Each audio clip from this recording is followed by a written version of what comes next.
Bismillahirrahmanirrahim. Assalamualaikum warahmatullahi wabarakatuh. Kami dari kelompok Waalaikumsalam. 11, saya Fitri dan rekan saya Kang Hendri akan mencoba menjelaskan tentang perencanaan dan penerimaan perikatan audit. Nah, di sini pertama yang next kan,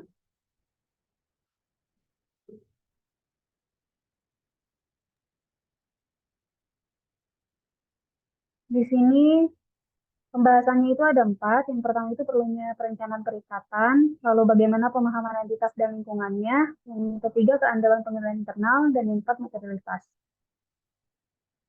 Yang pertama akan saya sendiri jelaskan, next kan, yaitu perencanaan perikatan. Ruang lingkupnya itu standar audit 300, ini mengatur tanggung jawab auditor untuk merencanakan audit atas laporan keuangan. Standar audit ini ditulis dalam konteks audit berulang. Pertimbangan tambahan dalam perikatan audit tahun pertama diidentifikasi secara terpisah. Tujuan auditor adalah untuk merencanakan audit agar audit tersebut dapat dilaksanakan dengan efektif. Peran dan saat perencanaan, membantu auditor untuk mencurahkan perhatian yang tepat terhadap area yang penting dalam audit, membantu auditor untuk mengidentifikasi dan menyelesaikan masalah yang potensial secara tepat waktu, membantu auditor untuk mengorganisasi dan mengelola perikatan audit dengan baik sehingga perikatan tersebut dapat dilaksanakan dengan efektif dan efisien.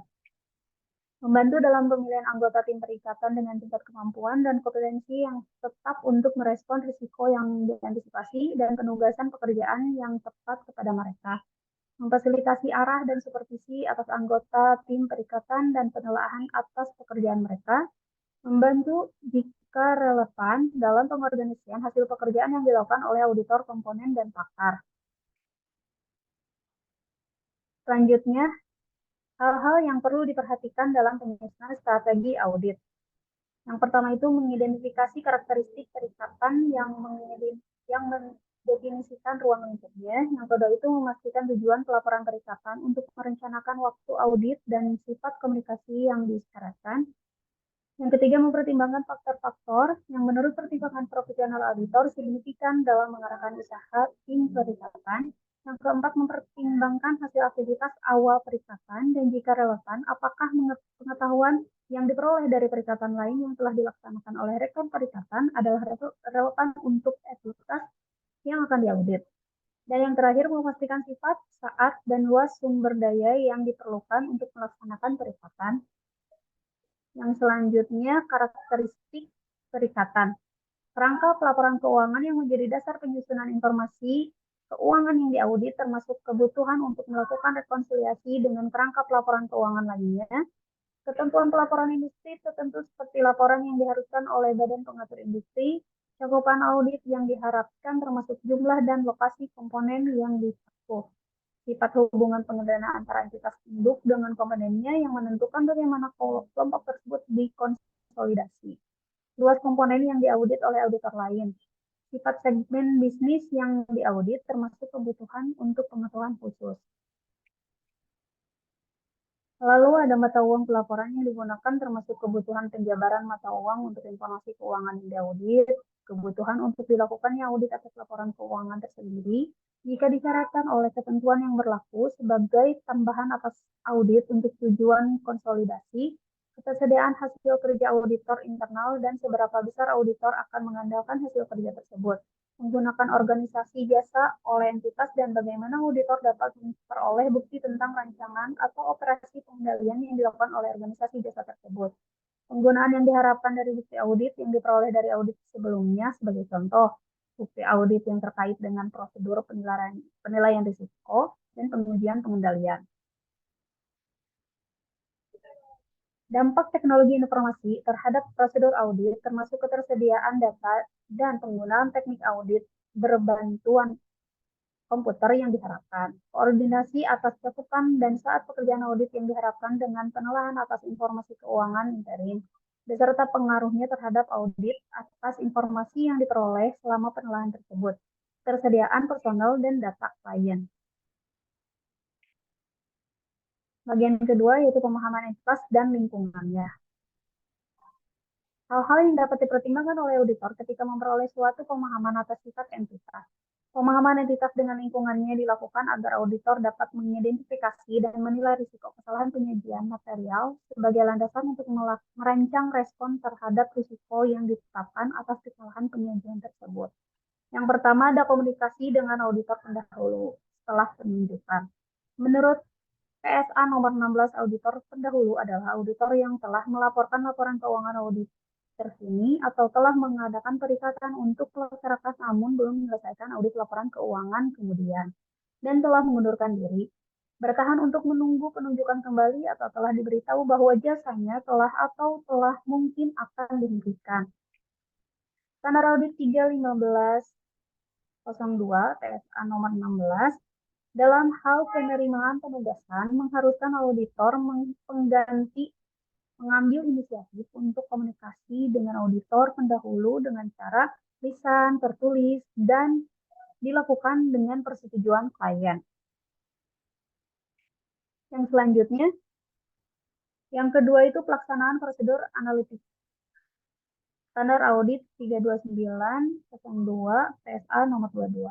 Prosedur analitik merupakan bagian penting dalam proses audit dan terdiri dari evaluasi terhadap informasi keuangan yang dibuat dengan mempelajari hubungan yang masuk akal antara data keuangan yang satu dengan data keuangan lainnya, atau antara data keuangan dengan data non-keuangan. Prosedur analitik digunakan dengan tujuan sebagai berikut. Yang pertama itu membantu auditor dalam merencanakan sifat, saat, dan lingkungan prosedur audit lainnya. Yang kedua, sebagai pengujian substantif untuk memperoleh bukti tentang asersi tertentu yang berhubungan dengan saldo akun atau jenis transaksi. Yang ketiga, sebagai review menyeluruh informasi keuangan pada tahap review akhir audit.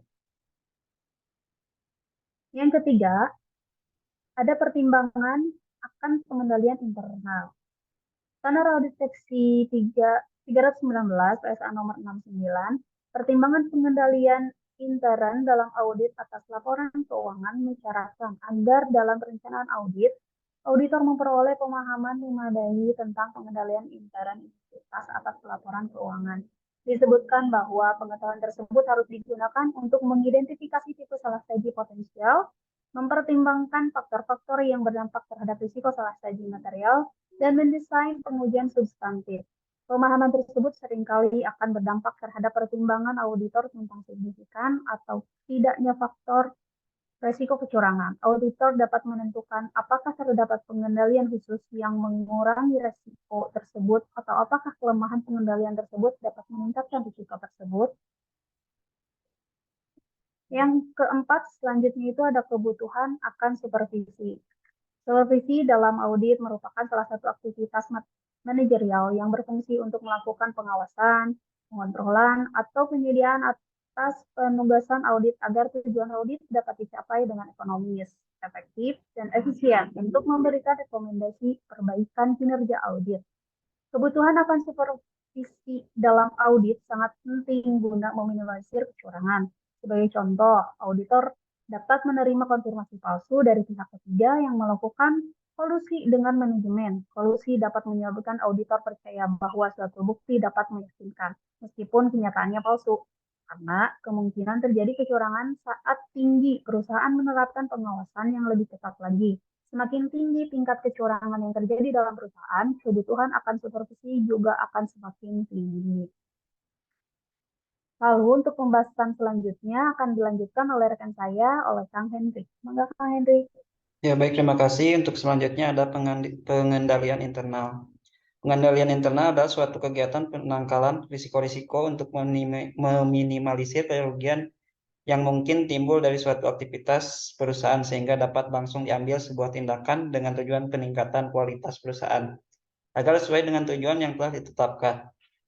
Nah, tujuan pengendalian internal itu ada 4. Yang pertama itu menjaga kekayaan organisasi, mengecek ketelitian dan keandalan data akuntansi. 3. Mendorong efisiensi. Dan 4. Mendorong dipatuhinya kebijakan manajemen. Pengendalian internal adalah suatu kegiatan penangkalan risiko-risiko untuk meminimalisir kerugian yang mungkin timbul dari suatu aktivitas perusahaan. Nah, untuk tujuan pengendalian internal tadi ada 4 ya. menjaga kekayaan organisasi, mengecek ketelitian, mendorong efisiensi, dan 4, mendorong dipatuhinya kebijakan manajemen. Komponen pengendalian internal menurut Koso dalam buku Winarno 2006 yaitu satu, lingkungan pengendalian atau control environment. Menetapkan corak suatu organisasi dapat mempengaruhi kesadaran pengendalian orang-orangnya. Lingkungan pengendalian merupakan dasar untuk semua komponen pengendalian intern, menyediakan disiplin dan struktur. Yang kedua, kegiatan pengawasan atau control activities. Kegiatan pengawasan merupakan berbagai proses dan upaya untuk menegakkan pengawasan atau pengendalian operasi perusahaan. Menurut Koso ada beberapa contoh aktivitas yang diterapkan oleh perusahaan. Dan 3, pemahaman risiko atau risk assessment. Manajemen perusahaan harus bisa mengidentifikasi berbagai risiko yang dihadapi oleh perusahaan sehingga dapat dilakukan tindakan pencegahan untuk mengurangi kerugian-kerugian yang mungkin timbul. Yang keempat, informasi dan komunikasi. Kualitas informasi yang dihasilkan oleh sistem berdampak kemampuan manajemen untuk mengambil keputusan semestinya dalam mengolah dan mengendalikan aktivitas entitas dan untuk menyusun laporan keuangan yang andal. Dan yang kelima, pemantauan atau monitoring. Pemantauan adalah proses penentuan kualitas kinerja pengendalian intern sepanjang waktu. Pemantauan ini mencakup penentuan desain, operasi pengendalian tepat waktu, dan pengambilan tindakan koreksi. Kemudian fungsi pengendalian internal. Fungsi pengendalian internal menurut Romney yaitu sebagai berikut. Yang satu, pengendalian preventif, yaitu pengendalian internal yang dilakukan sebelum masalah tersebut timbul. Contohnya yaitu dibuat peraturan-peraturan dalam menjalankan kegiatan perusahaan. Yang kedua, pengendalian detektif, yaitu pengendalian internal yang dilakukan untuk mendeteksi permasalahan yang telah timbul. Contohnya melakukan pengauditan secara berkala. Yang ketiga, pengendalian korektif, yaitu pengendalian internal untuk mengidentifikasi dan memperbaiki masalah serta memulihkannya dari kesalahan tersebut. Contohnya, melakukan perbaikan sistem yang rusak. Nah, kemudian pengendalian internal, unsur pokok pengendalian internal menurut Mulyadi, yaitu sebagai berikut. Yang pertama, struktur organisasi yang memisahkan tanggung jawab fungsional secara tegas. Yang kedua, sistem wewenang dan prosedur pencatatan yang memberikan perlindungan yang cukup terhadap kekayaan, utang, pendapatan, dan biaya. Yang ketiga, ada praktik yang sehat dalam melaksanakan tugas dan fungsi setiap unit organisasi. Yang keempat, ada karyawan yang mutunya sesuai dengan tanggung jawabnya. Selanjutnya ada materialitas. Standar audit SA ini berkaitan dengan tanggung jawab auditor untuk menerapkan konsep materialitas dalam perencanaan dan pelaksanaan audit atas laporan keuangan. Kemudian ada penentuan materialitas dan materialitas pelaksanaan dalam perencanaan audit. Ada pertimbangan spesifik atas entitas sektor publik. Nah, dalam kasus entitas sektor publik, pembuatan undang-undang dan badan pengatur merupakan pengguna utama laporan keuangan. Di samping itu, laporan keuangan mungkin digunakan untuk membuat keputusan selain keputusan ekonomi. Oleh karena itu, penentuan materialitas untuk laporan keuangan secara keseluruhan dan jika berlaku tingkat materialitas untuk golongan transaksi, saldo akun, dan pengungkapan tertentu.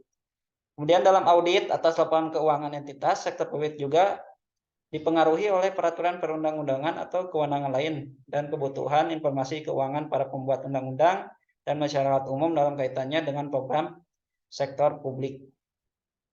Selanjutnya ada tolak ukur dalam menentukan materialitas dalam laporan keuangan. Faktor-faktor yang mempengaruhi proses identifikasi suatu tolak ukur yang tepat mencakup unsur-unsur laporan keuangan sebagai contoh aset, liabilitas, ekuitas, pendapatan, dan beban.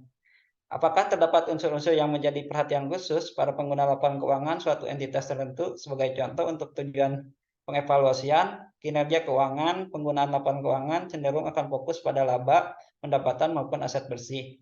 Kemudian ada sifat entitas, posisi entitas dalam siklus hidupnya, dan industri serta lingkungan ekonomi yang di dalamnya entitas tersebut beroperasi. Struktur kepemilikan dan pendanaan entitas sebagai contoh, jika pendanaan sebuah entitas hanya dari utang dan bukan dari ekuitas, maka penggunaan laporan keuangan akan lebih menekankan pada aset dan klaim atas aset tersebut daripada pendapatan entitas dan fluktuasi relatif tolak ukur tersebut. Tolak ukur dalam menentukan motivasi dalam melakukan keuangan, faktor-faktor yang dapat mempengaruhi proses identifikasi suatu tolak ukur yang tepat mencakup contoh tolak ukur yang tepat tergantung pada kondisi entitas yang bersangkutan. Meliputi kategori penghasilan yang dilaporkan seperti laba sebelum pajak, jumlah pendapatan, laba bruto, dan jumlah beban. Jumlah ekuitas atau nilai aset bersih laba sebelum pajak dari operasi berjalan sering kali digunakan oleh entitas yang berorientasi laba.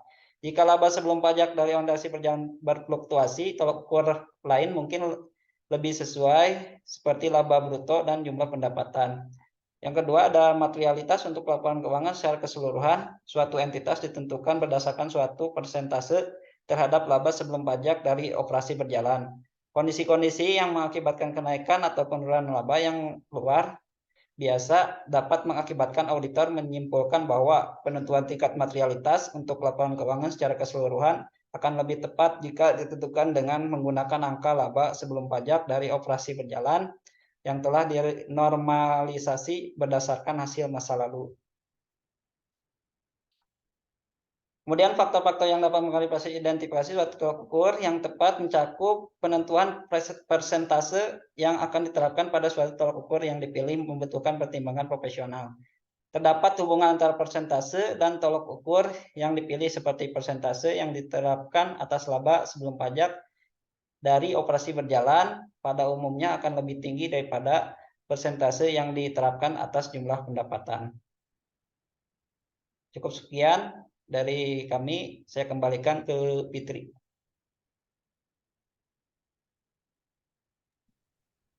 Terima kasih atas pemaparannya, Kang Hendrik. Uh, Mungkin cukupan sekian pemaparan dari kelompok kami. Untuk selanjutnya detail diskusi kami persilahkan di kolom forum seperti biasanya pada jam mata kuliah audit dan asuransi. Terima kasih. Wassalamualaikum warahmatullahi wabarakatuh.